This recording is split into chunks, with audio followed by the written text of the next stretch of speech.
amalan utama di bulan Ramadan. Jemaah sekalian, seperti diketahui dalam pengantar tadi bahwa amalan-amalan Ramadan dibagi pada 2 waktu secara umum. Ada amalan yang dikerjakan di waktu malam,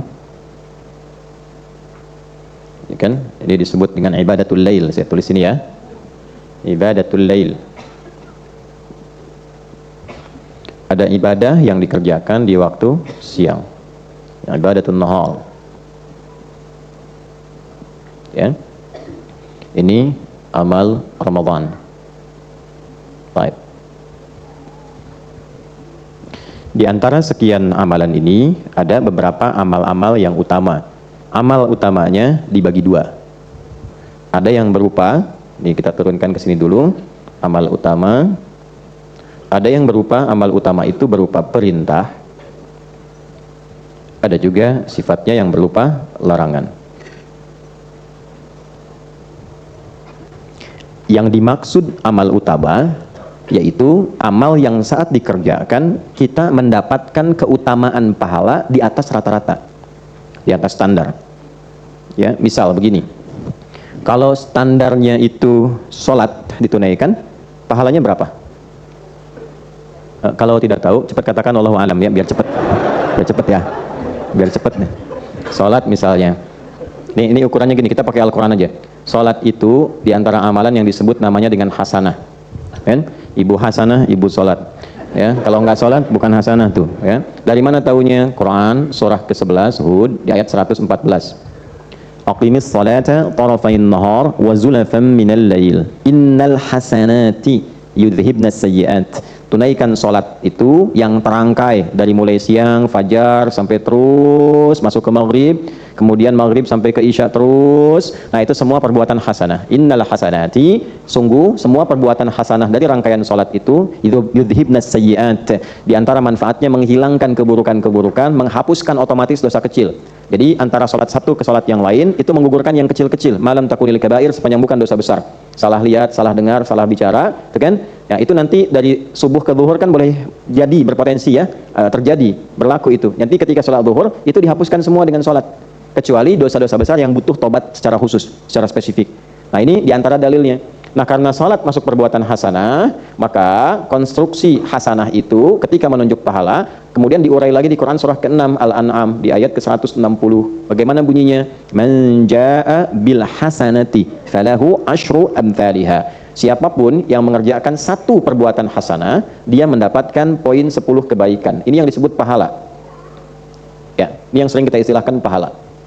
Nah, ukurannya jangan dilihat 10 begini, tidak. Nanti ada salah satu ukuran yang bisa kita jadikan acuan, diantaranya hadis datang ke masjid. Itu baru datang kalau niatnya ibadah, mendapatkan 25 poin. Jarak satu keduanya itu bisa 500 tahun. Dua ketiganya 500 tahun. Tiga keempatnya 500 tahun. Karena itu ukuran pahala ini nanti akan tampaknya sebelum meninggal. Dalam sakaratul maut ditunjukkan sehingga orang yang banyak pahalanya senyum, gembira, tenang. Ya, jiwanya tenang karena sering ibadah. Ya, orang yang mengerjakan hasanah disebut abdun, jamaknya ibadun, pekerjaannya ibadah. Makanya ketika mau meninggal sifat ibadahnya disebutkan lagi, disebut oleh Allah sebagai hamba-hambaku ibadi. Quran surah 89 ayat 27 sampai ayat 30. Ya ayyatuhan nafsul mutmainnah irji'i ila rabbiki radiyatan mardiyah fadkhuli fi ibadi wadkhuli jannati. Jadi begitu disebutkan sifat ibadahnya, ditampakkan ukuran pahalanya. Dari pahala itu surganya begini, tenanglah hatinya, senyum wajahnya. Saat tenang itulah dicabut nyawanya dalam keadaan yang sangat indah. Itulah husnul khatimah. Jelas? Ya, itulah husnul khatimah. Semoga Allah golongkan kita termasuk yang demikian. Nah, ini satu kali amal dapat 10. Nah, 10 ini nggak cukup dengan amin. 10 ini memang harus dikerjakan, ya. Kalau berjamaah kalikan 27 keterangan nabinya. Salatul jamaati afdalu min salatil fardi bi 27 darajah. Salat berjamaah lebih utama maksudnya pahalanya dibandingkan dengan salat sendirian. Di antara selain pahala itu juga membangun kekuatan. Kalau lupa ada yang ingatkan. Kalau salat sendiri lupa, siapa yang ingatkan? Kalau berjamaah lupa, imam lupa, makmum ingatkan. Makmum lupa, sadar ada imam di depan. Kan gak mungkin imam 2 rakaat, makmum 3 kan? Gak mungkin kan? Nah, itulah keutamaan jamaah. Makanya pahalanya naik kali 27. Tuh. Kalau ditunaikan di masjid kali lagi 25. Jadi jangan dilihat biasa. Banyak dicatat. Iqra kitabak kafa bi nafsika al-yawma 'alaika hasiba. Nanti hari kiamat baca tuh bukumu, catatanmu, rapot kamu itu. Ditampakkan saat akan meninggal. Ya nggak bisa lihat sekarang. Pengen meninggal kalau belum waktunya juga nggak bisa. Jadi begitu nanti mau meninggal ini tampak. Al-Quran lebih banyak lagi, 1 huruf. Ya, makanya kalau orang nggak sholat tuh rugi. Karena dalam sholat kan baca Al-Quran juga. Ya, jadi sholat tuh pahalanya banyak itu. Itu hitungan 10 itu baru sholatnya, belum bacaan Qurannya, belum zikirnya, belum doanya. Jadi kalau nggak sholat rugi. Makanya pengantar sholat itu kebahagiaan dan kesuksesan. Hayya 'alal falah. Supaya engkau bahagia, supaya sukses. Nggak sholat tuh pasti nggak bahagia itu. Jadi kalau keluarga pengen bahagia, pelihara sholat. Rumah tangga ingin bahagia, tenang, pelihara sholat. Dulu dilatih ya. Nah kemudian Quran ini 1 hurufnya 10, 1 huruf loh. Di At-Tirmidzi hadisnya nomor hadis 2910, man qara'a harfan min kitabillahi falahu asyru hasanat. Siapa yang baca 1 huruf dari Al-Qur'an dia mendapatkan setiap hurufnya 10 kebaikan. Walam aqul alif lam mim harfun, saya tidak katakan alif lam mim 1 huruf ya, tapi walakin alifun harfun, lamun harfun, mimun harfun. Alifnya 1 huruf, lamnya 1 huruf, mimnya 1 huruf. Walikulli harfin asyru hasanat. Setiap hurufnya 10 kebaikan. Jadi kalau kita sempat tilawah misalnya baca alif lam mim sebegini ya. Nah itu dihitungnya bukan 1 huruf ini. Ini sudah 1 huruf, lam 1 huruf, mim 1 huruf. Jadi kalau 1, 2, 3 kali 10 berapa? Udah 30 setiap hurufnya. Ini yang melihat secara tekstual. Yang membaca dengan ilmu lagi, ada ilmu keempat dalam gramatikal bahasa Arab. Jadi ada 4 turunan ilmu plus adab yang kelima. 1 itu nanti ada nahwu, 2 ada saraf, ya, nahwu dengan saraf digabungkan nanti 1002 bait di alfiyah, ditambah dengan balaghah 3 cabang ilmu, ma'ani, bayan dan badi'. Yang keempat namanya arud. Arud ini nanti ada 16 turunan cabang ilmunya disebut dengan bahr namanya. Selain untuk menguasai perbedaan antara syair dengan Al-Quran, rasa feel kenikmatan Quran dengan irama-irama lain juga menunjukkan kepada kita cara membaca huruf. Di ilmu arud itu, apa yang disebutkan, maka hurufnya dihitung jumlahnya berdasarkan bunyi, bukan tulisan. Misalnya, ini huruf apa? Alif, maka ditulisnya begini. Tuh. Jadi nggak pakai O, ini begini tulisnya. Ya, kalau O nanti O alif, kan? Alif ini kan sudah berapa huruf lagi? 3 kan? Nah jadi dari sini tuh bisa 3. Nah ini apa? Bukan, ini hamzah. Tuh ada kepalanya. Hamzah tuh berapa huruf? Gitu ya. Nah 1, 2, 3, 4. Maksudnya apa? Orang yang tidak pernah berhitung dengan amalannya, Allah berikan pahala tanpa hitungan. Tapi kalau Anda menghitung, diberikan sesuai hitungan. Masya Allah, Ramadan 1 hurufnya 10 nun. Dah 10 gitu ya. Nah ini dikasih hitungan. Nah ini. Nah sekarang gambarannya demikian. Ada yang di atas ini standar, ini baru standar Bu, Pak, ini standar. Di atas standar, tak terhitung. Nah orang yang bisa mengoptimalkan Ramadan dengan baik, itu ada amalan-amalan yang saat dilakukan, itu ukurannya tidak mengikuti standar. Ukurannya langsung Allah yang kasih, sekehendak Allah. Sekehendak Allah. Yang biasanya 10, tiba-tiba bisa 1 juta, mungkin terjadi. Ya, itu hanya Ramadan. Dan hadisnya nanti kita temukan di topik yang yang kedua, ya topik yang kedua dalam bahasan Kitabus Shaum di topik ke-30 ya, di subtopik nomor yang kedua namanya Bab Fadlus Shaumi. Bab Fadlus Shaumi halaman 281, hadis nomor 1894 dalam Sahih Al-Bukhari. Ya, Imam Al-Bukhari rahimahullahu taala mengatakan haddatsana Abdullah bin Maslamah an Malik an Abi Zinad an Al-A'raj an Abi Hurairah radhiyallahu taala anhu anna Rasulullah sallallahu alaihi wasallam qala as-siyamu junnatun fala yarfuth wala yajhal wa in imru'un qatalahu aw syatamahu falyaqul inni sha'imun marrataini walladhi nafsi biyadihi la khulufu fmi as-sha'imi atyabu 'inda Allah taala min rihil miski yatruku ta'amahu wa syarabahu wa syahwatahu min ajli as-siyamu li wa ana ajzi bihi wal hasanatu bi asyri amsalha. Ya, puasa itu kalau benar ditunaikan, kata Nabi, akan membentuk perisai dalam tubuh kita yang selalu mencegah dari perbuatan maksiat. Ya, makanya saat puasa kan dilatih meninggalkan maksiat dan meningkatkan taat. Meninggalkan maksiat, meningkatkan taat. Orang puasa nggak ada yang mau maksiat. Ya, korupsi libur tuh saat puasa. Ya kan? Mau bohong aja nggak mau kan? Ah, biasanya kamu gini, puasa, ya kan gitu kan? Nah, itu dilatih. Nah, nanti setelah latihan itu terbentuk karakter moral namanya. Di sini karakter moral, di sini karakter intelektual, di sini karakter kinerja. Jadi kalau moralnya sudah bagus, intelektualnya akan dipandu menjadi ilmu yang baik. Kenapa orang pintar tapi tidak baik? Karena moralnya nggak bagus. Nah puasa itu membentuk karakter moral. Karena itu dilatih, nggak mau berkata yang kotor, tidak berbuat yang tidak pantas, kan? Ada orang provokasi, dia katakan pada dirinya saya sedang puasa, itu kan diprovokasi mau buka jam 6:15, jam 6 orang provokasi, itu kan saya sedang puasa, nggak dibalas mas, tar habis maghrib. Nah, kan? Nah, tapi maksudnya mengendalikan diri, habis maghrib kan lupa, sayang kan pahala saya hilang gitu, tahan. Ya, kalau ada orang provokasi dia katakan pada dirinya saya sedang puasa. Kalau orang bisa begitu, lisannya ditata sampai ke ujung kakinya, dari kepala sampai ujung kaki, itu dimuliakan oleh Allah, diberikan ciri saat bangkit di hari kiamat. Jadi begitu meninggal, dibangkitkan di hari kiamat, cirinya di lisannya langsung keluar bau harum. di lisannya keluar bau harum. Begitu bangkit, di lisannya keluar bau harum. Karena nanti saat bangkit itu banyak yang komen, ya laitani kuntu turaba, kata yang kafir satu, ya terjadi juga, mendingan saya jadi tanah aja, nggak usah jadi manusia, takut dihisab. Yang satu bilang gini, yang satu bilang begitu, ya kan? Saya lihat wajah Firaun kemarin di Mesir tuh, udah ketakutan begini, matanya melotot, mulutnya ngap gini. Ya, nggak percaya sana aja tuh antum. Ya, saya udah kunjungi, jadi membuktikan betapa benarnya Al-Quran. Dan di Quran disebutkan bukan tunggal, ala Firaun, satu keluarga besar, koleganya Firaun, pengawalnya, algojonya ini. Jadi kita masuk museum itu Bapak Ibu sekalian. Jadi kalau ada waktu, insya Allah diberikan waktu, kesempatan, rezeki ke sana. Ya, makanya kalau maaf ya, saya lompat sedikit, kalau rihlah jalan, coba cari ke tempat-tempat yang meningkatkan ilmu, menguatkan iman. Ya, bukan hanya menghabiskan uang. Ya, sayang apalagi membangkitkan nafsu, yang begitu tuh udah nggak zamannya, tinggalkan. Cari tempat yang membuat kita lebih pintar, iman kita menguat.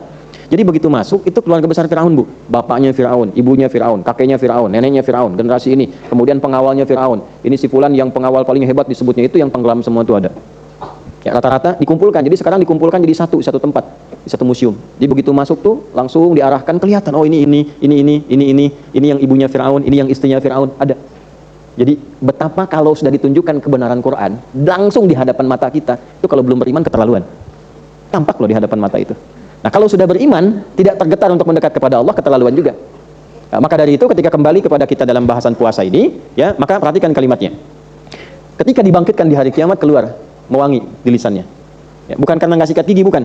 Karena dia tahan lisannya. Ini maknanya ini, ya, makna terdalamnya, karena dia menahan lisannya dari perbuatan kotor.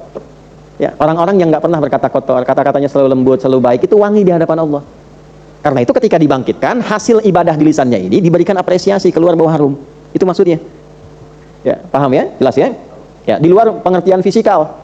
Di luar pengertian fisikal, yang kalau sikat gigi nggak pakai pasta dan sebagainya, hukumnya bisa ikhtilaf. Tapi yang ini sepakat ulama. Hakikatnya, orang puasa itu menata lisannya supaya lisannya jadi baik. Itulah yang mewangi di hadapan Allah. Dibangkitkan. Kalau benar bisa begitu, maka engkau kerjakan puasa niat ikhlas karena aku berikan pahala tidak sesuai ukuran standar. Ukurannya ukuranku, kata Allah. Nah, apa saja amalan-amalan utama, baik berupa perintah atau larangan, yang mengantarkan kita pada keutamaan pahala itu. Itulah yang akan kita coba uraikan dalam waktu yang tersisa untuk kita semua. Jadi sekarang kita masuk inti bahasannya. Tadi mukadimah ya. Bismillahirrahmanirrahim. Kita mulai dengan amalan siang dulu ya, karena sekarang kita kan ada di waktu siang ya. Ya, jadi maksudnya gini, setelah dibahas langsung dioptimalkan. Jadi ya, mumpung ada di waktunya. Referensinya subtopik yang ke-6 ya. Jadi topik yang ke-30, tema 30, subtopiknya yang ke-6 di halaman 282. Bab man shoma ramadhana imanan wa ihtisaban wa niyatan. Nah, ini ada syarahnya sedikit. Subtopik tentang siapapun yang menunaikan puasa Ramadan dengan dasar iman, dilakukan karena Allah dan berniat untuk memperbaiki dirinya. Tolong catat ya. Ini mumpung masih hari kedua, sudah utama belum?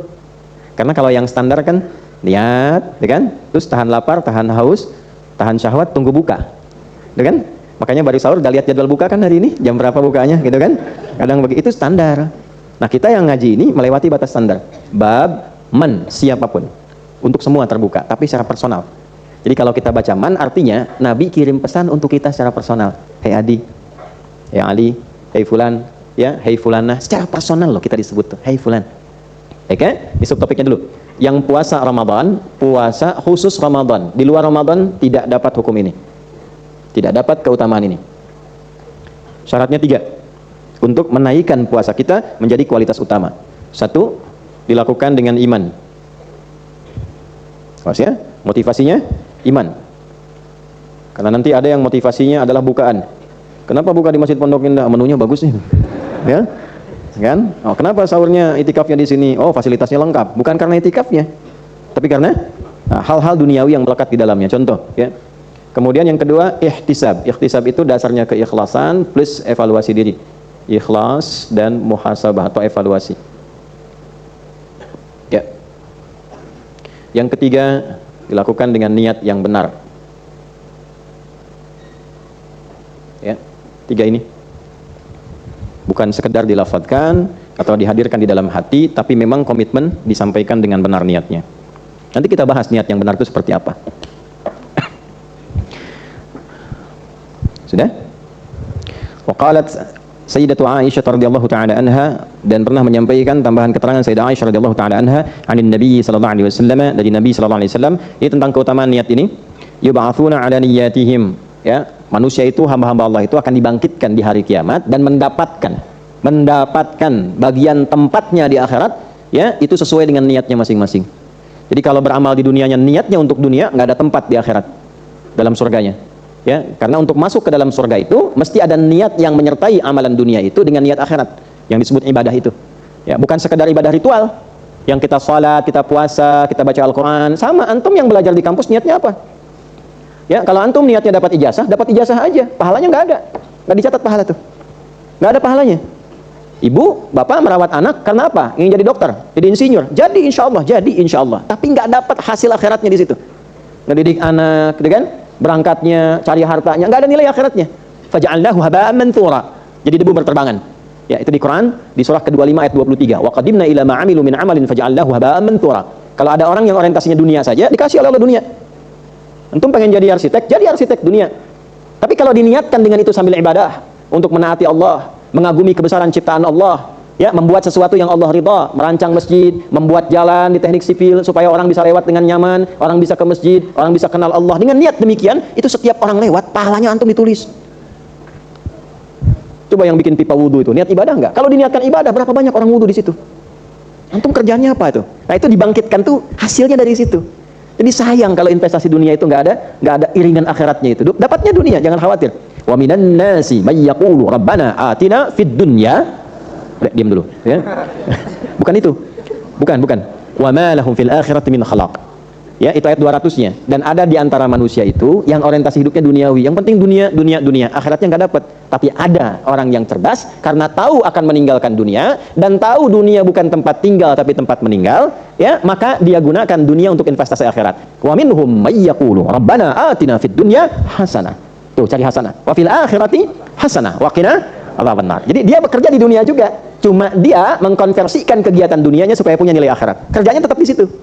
Yang baik, belajarnya tetap belajar, cuma dia niatkan. Nah, niat ini pembedanya yang menjadikan arah vektor kegiatan kita itu benar di hadapan Allah. Itu poinnya. Jelas ya?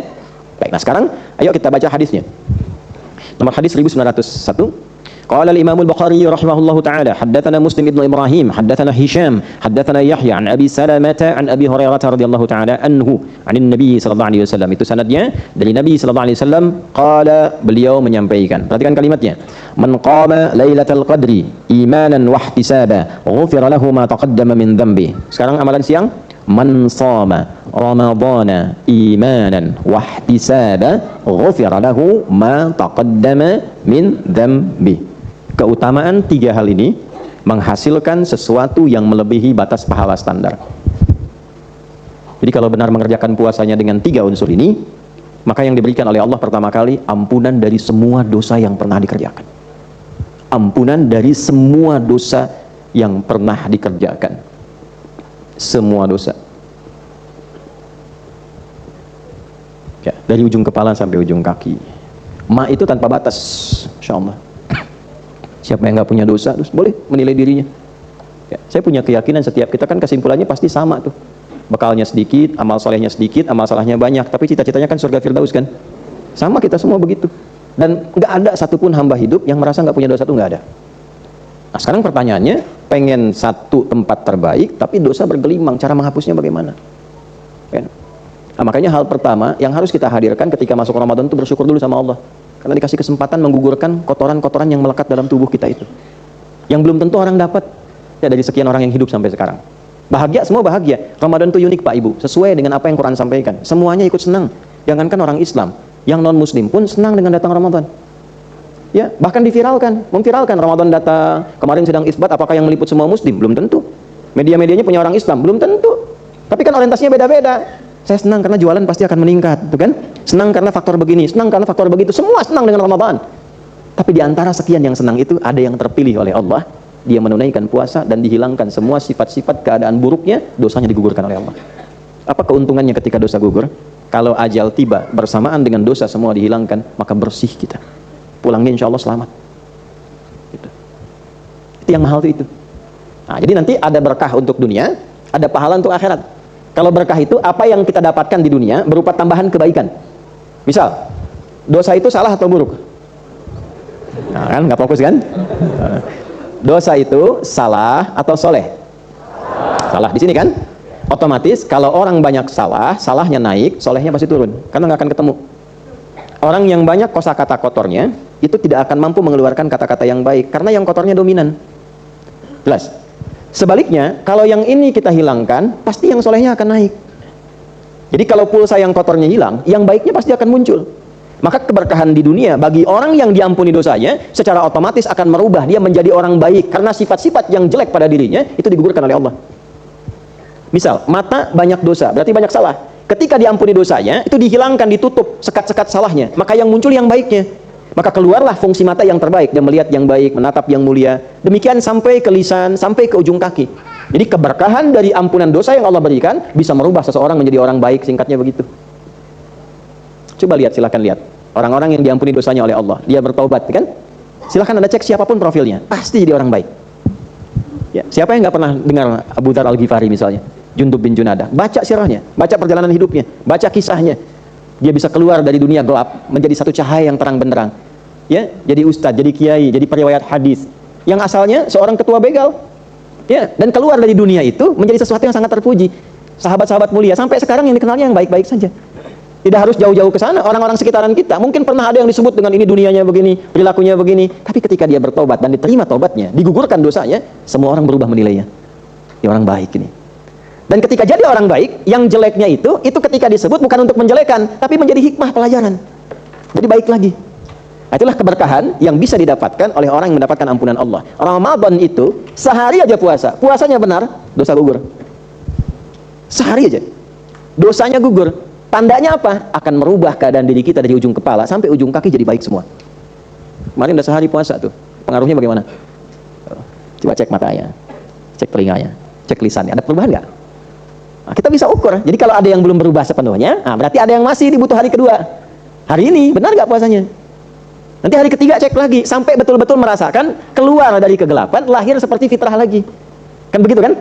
Seperti dilahirkan kembali kan? Dilahirkan kan nggak bawa dosa. Makanya orang senang semua lihat anak kecil. Walaupun dari rahim siapapun dia terlahir. Ya, pengennya meluk, pengennya gendong. Anak siapapun dia. Ya Allah, lucu banget. Masih belum balik tuh lucu semua. Gemuk pun lucu. Kamu tuh gemuk banget, cabi pipinya. Coba kalau udah dewasa gemuk tuh. Masih bisa bilang gitu. Bapak lucu banget. Nggak ada tuh. Nggak ada. Nah itu. Jadi keberkahan dunianya, ya kalau seorang suami, istri, ayah, ibu, anak, sebagai pegawai, pejabat, pengen baik, puasa yang benar, pasti baik. Jadi berkahnya Ramadan, kalau semua kalangan orang beriman, puasanya benar, jadi baik. Dan kebaikan itu auranya akan menyebar pada lingkungan kehidupan kita. Pejabat semua puasanya benar, jadi pejabat yang baik. Rakyat puasanya benar, guru benar, mahasiswa benar, semua benar, pedagang benar, gak akan ada yang nipu. Akan jadi baik semua. Nah ini, anugerah ini hanya didapatkan saat Ramadan, bukan pada yang lain. Kalau meninggal dalam puasa seperti ini, dosa sudah habis, plus punya pahala, walaupun mungkin baru sejam puasa, tapi dosa udah gugur. Karena 3 ini dikerjakan, maka dapat tambahan pahala 1 jam, dosa sudah habis. Itu potensial surganya tinggi dengan rahmat Allah Subhanahu wa Ta'ala. Dan itu terjadi Ramadan, tidak harus sebulan. Setiap hari kita menjalani puasa diberikan karunia itu. Hanya pertanyaannya, apakah semua yang puasa Ramadan menunaikannya dengan 3 syarat utama ini? Ya.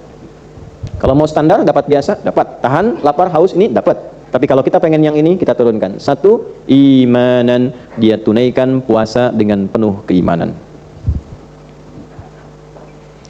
Bagaimana menunaikan puasa dengan penuh keimanan? Pelan ya. Bapak Ibu sekalian, menunaikan satu amal, khususnya di sini terkait dengan puasa, yang didasari dengan satu iman, maka tafsir dari para ulama memberikan 2 petunjuk. 1, dikerjakan karena iman itu maksudnya dikerjakan untuk menaati Allah Subhanahu wa Ta'ala. Tujuan puasanya lillah. Saya tanya pada semuanya, menunaikan puasa ini karena kewajiban atau karena Allah? Ayo, pelan-pelan dulu jawabnya. Tarik nafas dulu, pelan-pelan. Pikirkan dulu. Alhamdulillah. Ya, saya ulangi ya. Tanyakan pada diri kita. Kita mengerjakan puasa Ramadan ini karena kewajiban harus puasa atau karena Allah? Ya kan? Baik ya. Nggak usah ada cabang-cabangnya, udah, ya, itu dulu. Karena nanti kewajiban itu kan dibukanya dengan iman. Ya ayyuhalladzina amanu kutiba alaikumus, ya kan? Nah, kenapa jadi kutiba coba Bu Pak di situ? Nah, 1 juta. Enggak serius. 5 juta. Waktu habis. Habis waktu. Lambat. Kenapa kutiba bukan kataba? Ya betul. Kalau kutiba bentuk pasif majhul. Betul. Kataba bentuk aktif maklum. Kalau kataba itu mesti ada subjeknya. Makanya kalau dibaca di luar Quran bentuknya begini. Kataballahu alaikumusiyama. Allahnya masih muncul. Tapi kalau kita robah ke dalam bentuk pasif seperti ayat ini telah menunjukkan pada kita, kutiba, maka tidak perlu subjek lagi. Kata Allahnya dihilangkan di situ. Kutiba alaikumusiyam. Makanya diterjemahkannya diwajibkan atas kalian menunaikan apa? Puasa. Siapa yang mewajibkan itu? Dari mana taunya? Bukan dari iman. Bukan karena Qurannya. Quran nggak nyebut di situ. Karena dibuka dengan kalimat ya ayyuhalladzina amanu. Karena sudah ada iman dalam diri kita. Iman itu meyakinkan yang memerintahkan pasti Allah, bukan yang lain. Nah, karena itu bagi orang beriman dia nggak harus tanya lagi siapa yang perintahin. Kenapa harus diwajibkan? Ya, karena ada iman. Ketika iman itu sudah ada, maka dia berkata sami'na wa ata'na. Setiap saya dengar, saya langsung taati. Makanya ayatnya dibuka dengan kalimat iman. Amanar rasulu bima unzila ilaihi min rabbihi wal mu'minun kullun amana billahi wa kemudian la nufarriqu baina ahadim mir wa qalu wa. Nah, itu yang dimaksud kalimat ya ayyuhalladzina amanu kutiba alaikumusiyam. Makanya sahabat ketika ayat itu turun enggak banyak tanya. Mereka senang, sami'na, kami dengar ya Allah. Tuh, kaget. Ya? Sami'na, kami dengar ya Allah, wa ata'na, langsung kami kerjakan. Jadi ciri yang pertama, ketika semua ibadah dilandasi dengan iman, dia menyertakan, kalimatnya perhatikan baik-baik, dia menyertakan dasar iman ini karena Allah dalam jiwanya. Bahasa singkatnya, dia mengerjakan puasa ini untuk menaati Allah. Dipersingkat lagi, karena Allah lillah. Kalau Allah nggak perintahkan, saya nggak akan kerjakan. Saya nggak peduli mau dapat makanan enak, mau tidak, mau dijanjikan apa, mau tidak peduli. Yang penting Allah yang perintahkan. Mau diminta apapun sama Allah, saya kerjakan. Mau dilarang pun saya tinggalkan. Yang penting Allah, saya punya Allah. Itu. Bu, latihan ini penting sekali, Bu. Jadi bagian pertama ini, manfaat dunianya begini. Untuk menanamkan pada diri kita, Pak, nanti rasa punya Allah. Kalau ini sudah ada, hidup itu ringan. Anda punya masalah seberat apapun, dan Anda merasa saya punya Allah, itu masalah ringan. Masalah kan berat banget, tapi saya punya Allah. Yang percaya pada saya, menitipkan masalah itu pada diriku, bukan pada yang lain. Dan aku yakin Allah pasti berikan jalan keluarnya, karena punya Allah. Itu yang sekarang kurang dirasakan oleh kebanyakan orang yang mengatakan saya muslim. Imannya kurang, perlu dicas lagi. Kalau merasa punya Allah, nggak mungkin berbuat maksiat, nggak mungkin korupsi, nggak mungkin menipu, nggak mungkin mencela, karena tahu Allah mengawasi. Kalau merasa punya Allah, keluhannya akan sedikit. Karena merasa saya punya Tuhan yang pasti menyelamatkan saya, menolong saya. Iya karena abu dua, iya. Yang sudah berjanji, kalau saya menuhankannya, menyembahnya, dia pasti akan tolong saya. Punya nggak rasa begitu? Kenapa ketika kesulitan itu banyak mengeluh? Kenapa nggak kita kembalikan kepada yang menitipkan? Karena ini punya Allah. Ya, belum apa-apa udah bikin status. Kenapa aku yang diuji ya? Yang bisa doakan tolong aminkan. Ini pelatih ini punya Allah. Nah, karena itu naikkan levelnya. Alih-alih sekedar puasa, ya karena yang ada ya kewajiban saya puasa, nggak naikkan levelnya karena Allah yang perintahkan. Nih, itu imanan namanya. Mau bukanya pakai apa, sahurnya pakai apa, walaupun cuma minum air putih, alhamdulillah, susu. Air putih kan? Ya. Kalaupun minum air yang bening, alhamdulillah. Satu kali minum, alhamdulillah. Begitu baru minum, Allahu Akbar, sudah berhenti. Kalau sudah adzan nggak boleh makan minum ya. Nggak boleh. Ini sudah ijma' ulama berdasarkan ayat. Ya, jadi nggak ada yang bisa menyelesaikan, bukan ikhtilaf. Kalau sudah adzan masuk subuh nggak boleh makan minum lagi. Dalilnya satu Quran, Al-Baqarah ayat 187. Wa kulu washrabu hatta yatabayyana lakumul khaytul abyadu minal khaytil aswadi minal fajr. Silakan makan minum senyamannya, secukupnya, seenaknya di malam itu sampai tiba fajar. Kalau fajar sudah tiba nggak boleh makan minum lagi. Untuk mengingatkan ini supaya tidak ada yang terdesak begitu minum tiba-tiba adzan. Ya, makan udah masuk tuh ayam ke sini potongannya gitu kan. Adzan. Kan kalau apa bahasa Rusianya kecelekok gitu ya, takutnya itu. Nah, maka diingatkan supaya tidak ada kesulitan. Bagaimana mengingatkannya? Dengan dua cara. Satu, azannya dibagi dua. Bagi dua, ada azan Bilal bin Rabah radhiyallahu taala anhu, ada azan Abdullah bin Abi Ummi Maktum. Nah, 2 kali adzan.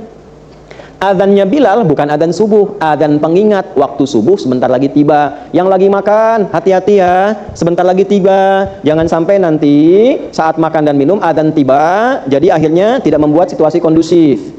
Ya, jarak antara Bilal sampai ke Abdullah bin Abi Ummi Maktum ini adzan. Maka petunjuk yang kedua, sahabat Abdullah bin Mas'ud diminta oleh Nabi ngaji Abdullah setelah Bilal adzan. Ya, ditanya kemudian, Abdullah, kalau kamu ngaji, jarak dari mulai Bilal adzan ke Abdullah bin Abi Ummi Maktum itu berapa lama? Ya kurang lebih 50 ayat lah. Ahli Quran itu begitu, jawabannya semua Quran. Ahli Quran jawabannya semua Quran.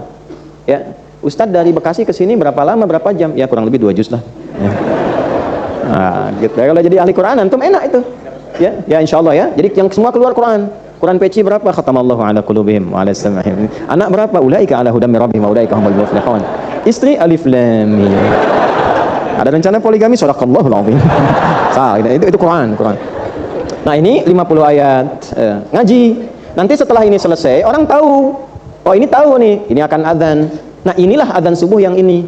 Makanya di Al-Bukhari ada bab la yamna'annakum adzanu Bilal, tidak mencegahmu untuk terus makan dan minum sepanjang yang adzan masih Bilal. Kenapa? Karena belum tiba subuh. Tapi ada orang ngaji nggak baca syarahnya. Ya, lihatnya terjemah saja. Dan taunya Bilal itu muadzinnya Nabi, sehingga disimpulkanlah kalaupun masih adzan masih boleh makan dan minum. Ini menyalahi hukum. Jadi kalau ada orang masih makan dan minum saat adzan berkumandang, itu batal puasanya, mesti qadha. Ya? Nah, ini pengingat dulu ya. Tapi terlepas dari itu semua secara hukum fikih, lakukan puasa karena iman. Jelas sampai sini? Baik, ini ya yang paling utamanya. Jadi apa cirinya orang mengerjakan puasa karena imannya? Tuh, tandanya apa? Ini kan wajahnya sama semua kan? Klaimnya sama. Sekarang kan berubah. Karena iman, karena Allah. Tandanya apa? Maka tanda pertama, bila puasa itu dikerjakan karena iman, teruskan hadisnya. Pakai hadis dulu. Subtopik yang ketujuhnya. Tadi kan subtopik 6 kan? Nah, inilah jeniusnya Imam Al-Bukhari. Jadi satu bagian, diterangkan satu hadis lagi, terangkan satu hadis lagi. Babun ajwadu makanan Nabi sallallahu alaihi wasallam yakunu fi Ramadan.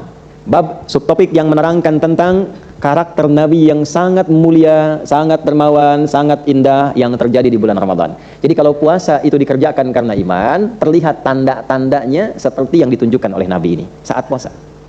Kita baca. Bismillahirrahmanirrahim. Qala al-Imam al-Bukhari rahimahullahu ta'ala, haddatsana Musa ibn Ismail, haddatsana Ibrahim ibn Sa'd, akhbarana Ibn Shihab an Ubaidillah ibn Abdullah ibn Utbah an Ibn Abbas radhiyallahu ta'ala anhuma qala. Hadisnya dari sahabat Ibn Abbas radhiyallahu ta'ala anhuma, dan beliau keponakan Nabi SAW, satu keluarga Nabi dan orang yang didoakan oleh Nabi dari sejak kecil sampai menjadi pakar Al-Quran, turjumanul Quran, dan mufti dalam usia remaja. Dalam usia remaja, Umar bin Khattab radhiyallahu ta'ala anhu sudah mengangkat beliau sebagai mufti. Karena Nabi sallallahu alaihi wasallam adalah penampakan Nabi sallallahu alaihi wasallam ajwadan nasi bil khair. Beliau itu orang yang paling melimpah kebaikannya dari ujung kepala sampai ujung kaki. Jadi lihat wajah Nabi aja sudah bisa menyimpulkan ini orang terbaik. Atau kalau lihat orang dari wajahnya terus menyimpulkan ini orang baik, itu Nabi itu berlipat-lipat dari itu. Makanya banyak orang tuh yang keras jadi lembut, lihat Nabi aja jadi lembut tuh, Masya Allah. Yang jahat bisa jadi baik, Pak, cuma lihat jadi baik. Ya. Nabi Yusuf kan diviralkan Nabi paling ganteng kan? Yang pernah terlihat. Nah, Nabi itu berkali-kali lipat dari itu cahayanya, berkali-kali lipat dari itu. Ya, Masya Allah. Nah, kemudian wa kana ajwadu ma yakunu fi Ramadan, dan kebaikan itu nambah ketika Ramadan tiba. Jadi puasa yang dikerjakan karena iman melipat gandakan kebaikan yang biasanya kita kerjakan. Itu cirinya. Ya, kita baca dulu ya. Hina yalqahu Jibril alaihi salam, dan khususnya saat Jibril datang menemui Nabi sallallahu alaihi wasallam, wa kana Jibril alaihi salam yalqahu kulla lailatin fi Ramadan hatta yansalikha ya'ridu alaihi an-nabiy sallallahu alaihi wasallam al-Qur'ana fa idza laqiyahu Jibril alaihi salam kana ajwada bil khairi min ar-rihil mursalah. Khususnya ketika Jibril datang untuk mengecek Qur'annya Nabi sallallahu alaihi wasallam, ya, dalam kesempatan malam dicek, kemudian dibacakan oleh Nabi Quran. Setelah mendapat Quran itu, cahaya Quran hadir dalam diri Nabi, dipraktikkan dalam bentuk perilaku, dan jadilah orang paling baik, paling dermawan. Saat puasa bertambah kebaikannya. Amalan siang untuk menunjukkan dikerjakan puasa pakai iman. Satu, iman ini membimbing tubuh dari ujung kepala sampai kaki jadi baik. Jadi ketika melihat, karena imannya aktif, maka pandangannya dibimbing oleh iman. Ini cirinya nih. Nggak semua dilihat, Pak, Bu. Ya, jadi nggak semua hal dilihat. Imannya langsung membimbing pandangannya. Kan Anda mengatakan saya mengerjakan puasa imanan, karena iman karena Allah. Maka Allah memerintahkan iman dalam hatinya, bimbing matanya untuk melihat. Dalilnya Quran surah 24 ayat 30 untuk laki-laki, 31 untuk perempuan. Qul lil mu'minina yaghuddu min absarihim. Ayat 31-nya, wa qul lil mu'minati yaghdudna min absarihinna. Katakan pada pria-pria yang beriman, perempuan yang beriman, sekarang yang sedang puasa, kalau merasa puasa dengan imannya, maka nanti iman membimbing matanya. Dari mata dulu dibimbing. Jadi yang harus dilihat, ini nggak boleh dilihat. Jadi kebiasaan 11 bulan, saat melihat itu bisa nyaman, saat Ramadan tidak. Dilatih, sehingga 11 bulan berikutnya dipraktekkan. Ya bukan Ramadan aja, habis itu hilang lagi misalnya kan. Ini tanda tidak diterima puasa. Jadi dilatih, oh ini yang harus dilihat tuh ini. Ada gambar yang nggak baik, imannya langsung aktif, langsung dipalingkan. Jelas? Kelisan begitu, mau bicara ditimbang dulu, imannya jalan. Ini nggak usah diucapin, ini nggak bagus. Tapi saya diprovokasi, katakan pada dirimu, kau sedang puasa. Nggak usah dibalas. Tuh ya. Dibikin status nggak enak tentang kita, mau balas, jangan kata imannya. Kamu sedang puasa. Tulis saja gitu kan. Semoga Allah berikan kebaikan, semoga puasa kita diterima. Itu aja. Jadi langsung dipandu sama imannya. Ya. Jadi nggak ada tambahan yang lain. Ini kan bulan puasa, nggak baik kayak gitu. Ente nggak puasa ya? Nah itu masih setengah iman. Ya, ini masuk tuh sampai ke ujung kaki. Nah, ini puasa yang maksudnya dilakukan karena iman. Jadi kalau sudah begitu naik status dari sekedar shaim menjadi abdun min ibadillah, hamba Allah yang lagi menunaikan perintah Allah. Maka disebutnya nanti ibad, dapatlah rahmat Allah. Kan puasa bulan rahmat tuh. Begitu dapat rahmat di dunia namanya Rahman, rahmat Allah di dunia namanya Rahman, rahmat Allah di akhirat untuk orang beriman namanya Rahim. Maka disebutlah ibadur Rahman. Muncul ciri di surat Al-Furqan itu. Wa ibadur rahmanil ladzina yamshuna 'alal ardi hauna wa idza khatabahumul jahiluna qalu salama. Kalau sudah jadi ibadur rahman, dimanapun berpetualang di muka bumi, dia berpetualang dengan indah. Tawadu, senang, nyaman, orang-orang menerima dengan baik. Walaupun ada yang provokasi, qalu salama. Dia menjawab dengan nyaman-nyaman aja, baik-baik aja. Nah, kalau sudah seperti itu enak hidup karena dihijab kita dengan masalah orang. Jadi orang-orang yang mencela kita misalnya, misal dicela nih, terus kita maafkan, urusan kita dengan dia dihijab oleh Allah, selesai. Jadi kita nggak kepikiran. Tapi orang itu sebelum dia minta maaf kepada kita tetap terhitung salahnya sampai kiamat. Jelas? Nah, jadi kita diringankan bebannya. Tapi orang-orang itu terus nanti nambah lagi, nambah sepanjang tidak selesai. Jadi hidupnya itu enteng, ringan. Itulah iman. Nah iman itu membuat hidup lebih ringan. Ya hari kedua tuh, coba dites. Merubah jadi baik belum? Ya sampai level tertingginya nih Nabi yang sampaikan. Tapi ini nggak bisa kita sampai situ. Sampai kebaikan dan kelembutan Nabi mengalahkan angin yang bertiup sepoi-sepoi. Tuh di luar ada kipas angin tuh, sepoi-sepoi sih, samping tiang plek gitu. Nempel ke tembok plek, ya kan? Ya, kalau dia ada saung-saung, kalau orang Sunda nyebutnya ambenan gitu kan, bikin terus angin sepoi-sepoi sambil tiduran, lembut, tidur aja kan? Ya. Saya pernah di Arab lihat burung ngantuk, Pak. Burung ngantuk, bayangkan. Kayak begini tuh. Jatuh. Betul, serius, ngantuk burung. Burung ngantuk, pernah lihat itu. Jatuh sadar, keplak sedikit, jatuh plak gitu kan, pingsan. Kayak gitu. Itu saking dapatnya angin yang enak gitu. Nah, lembut kan? Nabi itu kalau sudah Ramadan, kelembutannya mengalahkan angin kualitas tingkat lembut paling tinggi. Kayak kalau orang ketemu Nabi itu, Ramadan itu sudahlah. Ya. Jadi kita baca hadisnya aja udah kangen gitu kan. Baca hadisnya udah pengen niru. Nah, kita nggak bisa sampai ke titik itu, tapi kita bisa merubah diri kita untuk beda dari sebelumnya. Beda. Sebelum Ramadan tuh masih kasar, ya Ramadan lembut lah. Sebelum Ramadan kata-katanya belum terukur, ya Ramadan kita tata lah. Karena siapa? Bukan karena istri, bukan karena suami, bukan karena anak, karena Allah. Saya punya Tuhan. Malu sama Allah. Jadi suami berubah itu bukan karena istrinya pengen berubah, karena Allah, saya punya Allah, ini saya dihisab nih. Demikian untuk semuanya. Hari satu. Nah, jadi ini pembuktian pertama kalau puasa dikerjakan karena iman, maka yang keluar dari tubuh kita terjadi perubahan positif. Ya. Nah, kalau amal-amal yang lain itu otomatis. Apakah dengan harta sedekah meningkat? Yang standar meningkat juga sedekahnya karena Ramadan itu unik. Ya kalau selain Ramadan itu yang minta depan mata belum tentu dikasih. Ramadan itu dicatat, ini fakirnya berapa, miskinnya berapa, yang yatim ada berapa sekitaran tempat, bisa dicatat. Itu masih tahap standar. Kalau sudah melampaui itu melampaui batas-batas standar. Dia bahkan mencari, bahkan di tempat-tempat yang kadang orang nggak sampai ke situ, nggak harus orang tahu dan sebagainya. Tapi perubahan. Mohon jangan ukur figur lain. Figur kita pribadi saja masing-masing. Cara ngukurnya jangan compare Anda dengan Ustadz Fulan, dengan Ustadzah Fulanah, bukan. Diri kita aja dari sebelum puasa dengan hari ini. Ada perubahan nggak?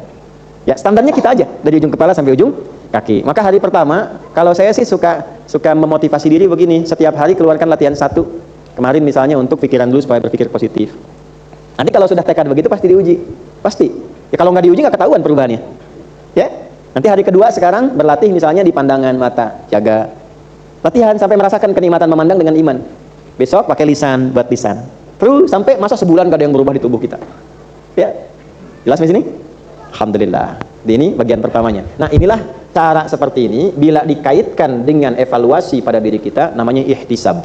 Melakukan ikhlas karena Allah untuk mengoreksi diri. Itulah ihtisab. Jadi imannya dikerjakan karena Allah, perubahan pada diri kita yang terjadi untuk dievaluasi namanya ihtisaban. Makanya man qoma ramadhana imanan puasa yang bagus itu, yang utama itu dikerjakan karena Allah, bisa merubah diri kita menjadi lebih baik.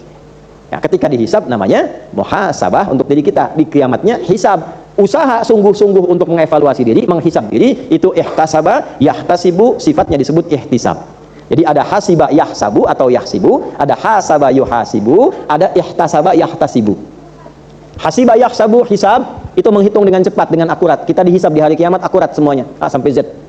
Muhasabah, ya, hasaba yuhasibu, proses mengevaluasi, saling.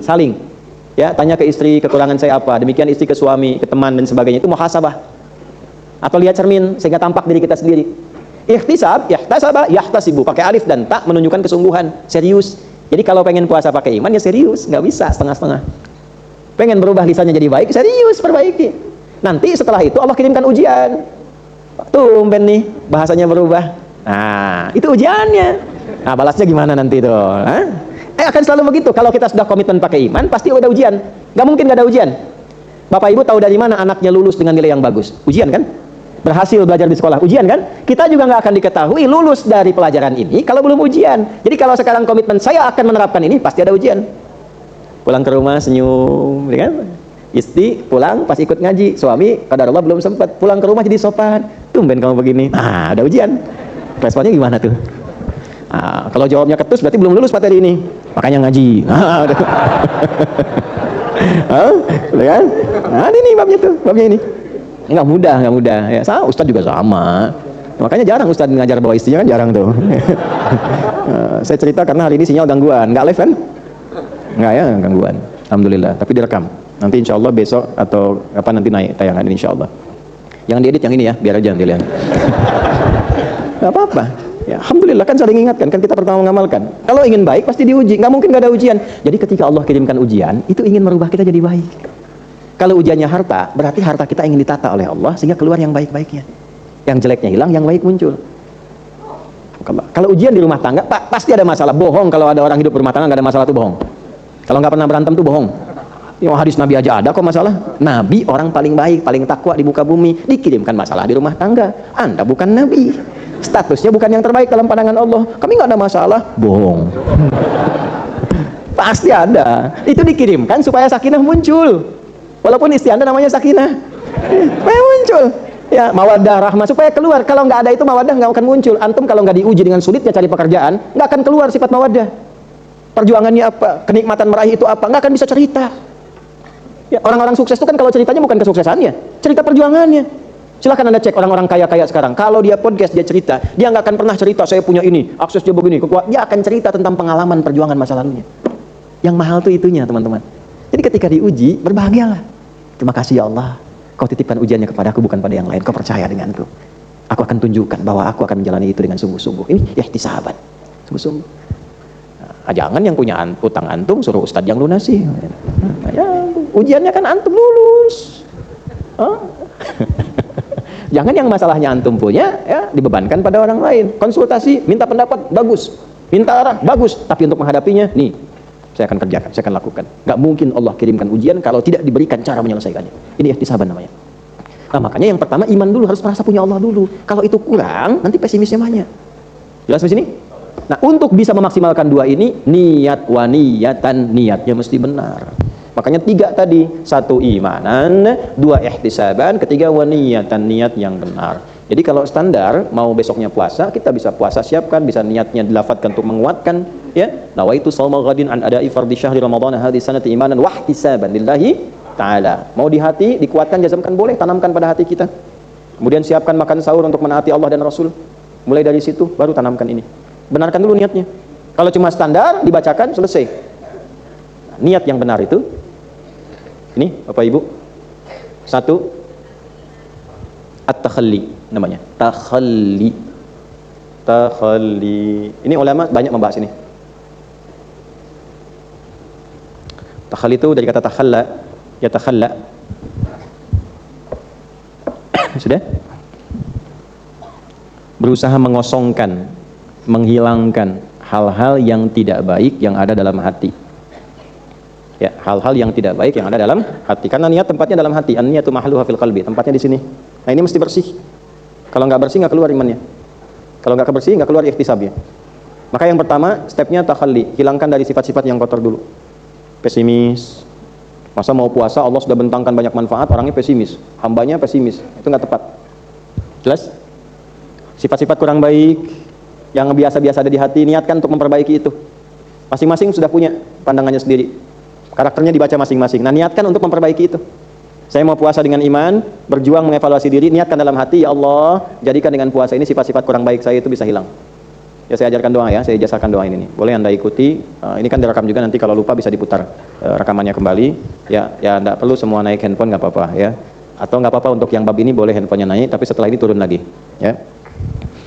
Allahumma ati anfusana taqwaha wa zakkiha anta khairu man zakkaha anta waliyuha wa maulaha. Itu ya. Ini diantara doa khatmul Quran. Itu masuk doa ini karena orang yang Qurannya bagus pasti hatinya bersih. Ya, ahli Quran itu diukur bukan berapa banyak hafalannya, bukan karena hafal ini itu dengan halaman, bukan. Petunjuknya hatinya bersih. ثم أورثنا الكتاب الذين اصطفينا من عبادنا فمنهم ظالم لنفسه ومنهم مقتصد ومنهم سابق بالخيرات بإذن الله ذلك هو الفضل الكبير. Itu yang di surat Fatir ayat 32. Ahli Quran itu cirinya bersih hatinya, gemar berbuat baik karena diberi keutamaan oleh Allah, bukan karena hafal Qurannya, tapi Quran merubah dia menjadi pribadi yang baik. Maka di antara doa khatmul Quran itu salah satunya Allahumma ati anfusana taqwaha wa zakkiha anta khairu man zakkaha anta waliyuha wa maulaha. Ya Allah, anugerahkan kepada diriku anugerah kebersihan hati dengan meningkatkan sifat takwa di dalamnya. Dan mohon sucikan hatiku karena engkaulah pemiliknya, engkau penguasanya dan engkau penggeraknya. Nah, ini salah satu doa yang saat kita memulai menunaikan puasa, di sela-sela kita menunaikan sholat, setelah selesai doa, baca doa itu. Alhamdulillah. Ya, kalau malam kan ada lagi, dari Nabi ke Sayyidah Aisyah ditalkinkan. Ya, Allahumma innaka afuwun karim tuhibbul afwa fa'fu anna. Ada yang riwayat enggak pakai karim, Allahumma innaka afuwun tuhibbul afwa fa'fu anna. Saya gunakan dhamirna itu untuk semua. Jadi kalau saya suka menyertakan begini, kalau disebutkan na, siapa yang dimasukkan ke situ? Kalau i sendiri, Allahumma ati nafsi taqwaha untuk diri pribadi, maka kenali yang kurang baiknya apa. Maksudnya begini, ya Allah, mohon anugerahkan padaku kebersihan hati dengan meningkatkan takwa. Bayangkan sifat yang jeleknya apa pada diri kita masing-masing. Nanti minta dibersihkan sama Allah itu. Nah, kalau disertakan Allahumma ati anfusana, sertakan istri, sertakan sifat yang kurang baik di suami, di anak-anak bagaimana supaya Allah rubah. Nah, cara merubah itu memperbaiki diri kita sendiri. Ya, kalau anak-anak pengen baik gampang, orang tuanya jadi baik dulu. Gampang itu. Jadi baik orang tua, anak ikut baik. Insya Allah, ya insya Allah rumusnya begitu. Ya, anak-anak dirawat oleh Allah di surat Kahf itu kan, ketika kemudian diberikan kebaikan, kalimat Qurannya apa? Wa kana abuhuma shalihah. Orang tuanya orang baik. Jadi ketika orang tua jadi baik, anak ikut baik. Jadi kalau anak jadi kurang baik, jangan marah dulu ya. Coba apa yang dikerjakan yang kurang baik sebelumnya sehingga anak bersikap begitu. Paham ya? Insya Allah. Nah, itu niat. Jadi tahalli. Yang kedua tahalli, menghiasi. Ya, menghiasi keadaan hati itu dengan meningkatkan amal soleh. Jadi untuk menghilangkan yang salah, kenapa tadi saya tulis itu? Ya, kalau salah pengen hilang, solehnya masih naik. Walaupun nama Anda Pak Soleh.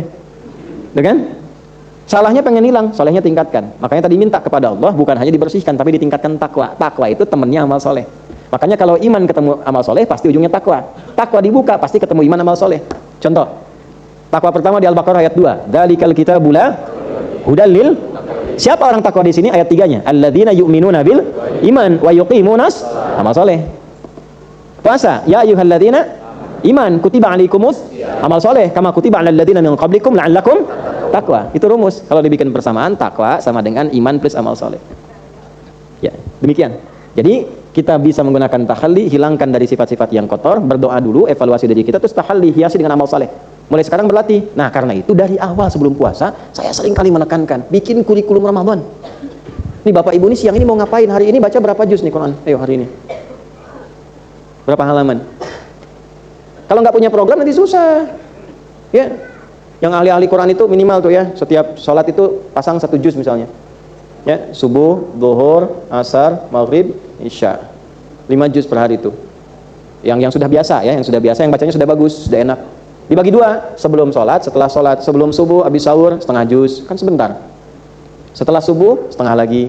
Duhur, 1 juz lagi. Kalau kemarin mulai Sabtu, itu setiap 6 hari langsung khatam. Ketemu Jumat, sudah khatam. Tinggal doa khatmul Quran.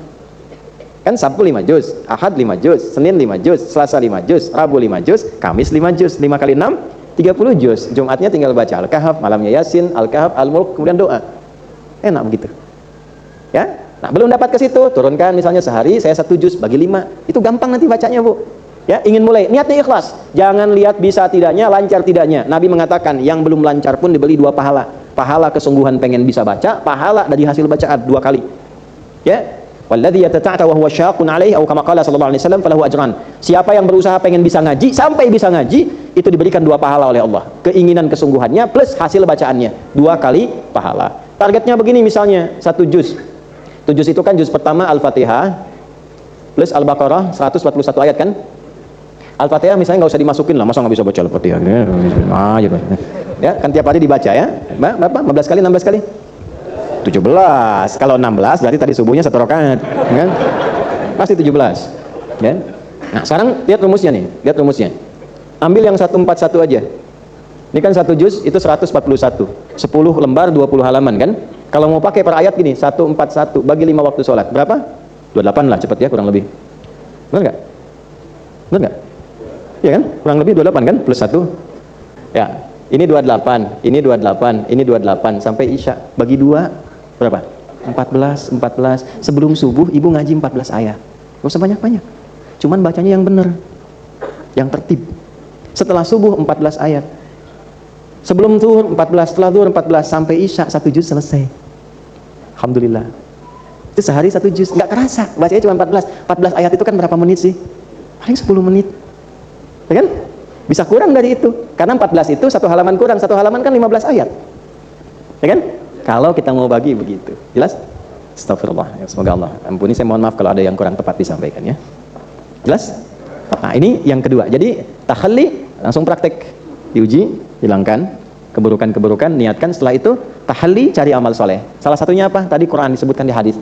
Nabi biasa talaqi Quran setiap datang Ramadan. Jelas di sini? Kira-kira Nabi bisa nggak hatam berkali-kali? Saya kan? Nabi ya? Kenapa Nabi cuma sekali hatam? Terus di waktu tahun meninggalnya 2 kali hatam? Supaya jadi standar minimal untuk kita mau ngaji Quran. Sebab kalau Nabi nanti hatam 100 kali jadi sunnah. Siapa yang mampu? Ya kan? Makanya diberikan ukuran standar. Masa selama Ramadan nggak bisa hatam sekali saja? Atau minimal bisa interaksi dengan Al-Qur'an? Nah, jelas di sini? Oke, jadi amalan pertamanya apa? Quran. Kalau sholat sudah standar. Jelas itu yang amal saleh. Jadi saya cukupkan dulu sampai di sini, Bapak Ibu sekalian. Untuk yang ini sebagai penutupnya 1 hadis lagi. Yang kedua, ini perintah. Perintahnya kosongkan hati dari sifat-sifat yang kurang baik. Kemudian buat kurikulum amal saat siang. Yang paling bisa dikerjakan ada 2, amalan fisik, meningkatkan sholat. Cari sholat-sholat siang ya Bu, Pak.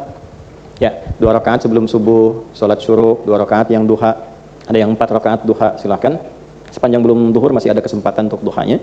Kemudian nanti 2 rakaat sebelum duhur, ya bisa 4, 2 rakaat setelahnya. Asar sebelumnya ada mutlak 4 rakaat, hadisnya dari Ibnu Umar, kalau mau dikerjakan boleh. Rahimallahu mar'an shalla qabla al-asri arba'an. Allah menyayangi, memberikan tambahan rahmat orang yang sholat sunnah 4 rakaat sebelum asar.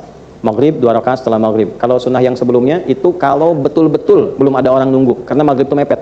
Makanya di Timur Tengah apalagi fikih Maliki itu begitu adzan langsung qomat, karena jaraknya itu begitu tipis, ke isyanya pendek.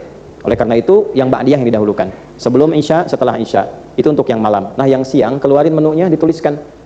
Gak apa-apa, tulis aja Bu, Pak. Minta anaknya, cucunya tolong printkan sholat-sholat sunnah yang siang. Minimal tolong kerjakan seumur hidup pernah mengerjakan itu. Supaya nanti saat dihisab, dibaca kitab, kita tertulis pernah mengerjakan itu. Ya, kan di hari kiamat suruh baca kitabnya. Minimal sekali pernah sholat duha seumur hidup. Ya, minimal sekali pernah sholat syuruk. Minimal pernah dalam sehari, alhamdulillah lengkap rawatibnya. Gak ada yang hilang. Ya, coba usahakan itu. Ya, minimal insya Allah di buku hisab kita pernah mengerjakan amalan-amalan ini, latihan. Kemudian di luar yang Quran, salat, Al-Quran, sudah? Baik, targetnya berapa setiap hari? Diurai. Kalau ingin mudah bagi waktu salat. Kemudian per halaman bisa. Baginya gini Bu, Pak, standarnya kan 10 lembar. 10 lembar tuh bolak-balik, 1 lembar tuh gini, bolak-balik. Ya. Nah, 1 bagiannya disebutnya halaman. Jadi 1 juz itu 20 halaman, 10 lembar. 1 halaman 15 ayat. 1 halaman berapa ayat? 15 ayat. Jadi kalau Bapak Ibu ingin bagi misalnya dibagi waktu sholat, ini kan ada 5. 10 bagi 5 2. Setiap satu waktu sholat 2 lembar. Bagi sebelum sholat 1 lembar, setelah sholat 1 lembar. 30 ayat. 30 ayat, 30 ayat. Maka malam selesai 1 juz, 1 juz. Jadi kalau misalnya 1 menitnya 1 ayat, walaupun agak kebanyakan ya, alif lam mim kan nggak mungkin semenit tuh, ya. Maka kurang lebih 20 menit untuk ya satu bagian ini. 2 lembar, 2 lembar, 2 lembar, insya Allah kalau begitu caranya ringan. Tapi kalau ibu ngambil satu waktu aja, ngajinya habis taraweh, kumpul bareng-bareng ngaji, nggak apa-apa. Cuma nanti bebannya makin banyak. Tapi kalau ibu bagi 5 waktu ini, insya Allah makin ringan, nggak kerasa tiba-tiba malam udah khatam 1 juz, malam 1 juz. Jelas? Alhamdulillah. Kedua, amalan harta. Pembuktian iman. Kalau biasanya saya suka motivasi diri bikin anggaran Ramadan. Ya, nggak ngelihat banyaknya. Misalnya untuk 30 hari 1000 per hari. Nanti keliling mana 1000 untuk menyampaikan yang 1000 ini. Cari, sampaikan mana. Yang penting apa? Yang penting memenuhi ini aja tuntutan keimanan. Ya kan ada ibadah harta tuh, apa yang bisa kita berikan? Ya kan? Kalau nggak ada itu apa? Berbagi. Ada kan hadis tentang bagi kurma, bagi minuman walaupun seteguk. Ini apa? Pembuktian iman aja. Untuk menunjukkan bahwa saya hamba Allah, ada karunia besar, saya pengen berbagi walaupun sehirup air. Jelas di sini? Oke. Aspek yang keduanya yang harus ditinggalkan. Saya tutup dengan hadis yang terakhir ini. Subtopik nomor 8, hadis nomor 1903. Bismillahirrahmanirrahim. Babu man lam yada' qaula az-zuri wal 'amala bihi fi as-shaumi. Qala al-Imam al-Bukhari rahimahullahu ta'ala, حدثنا آدم ابن أبي إياس حدثنا ابن أبي ذئب حدثنا سعيد المقبري عن أبيه عن أبي هريرة رضي الله تعالى عنه قال قال رسول الله صلى الله عليه وسلم من لم يدع قول الزور والعمل به فليس لله حاجة في أن يدع طعامه وشرابه. Hati-hati ya, hati-hati.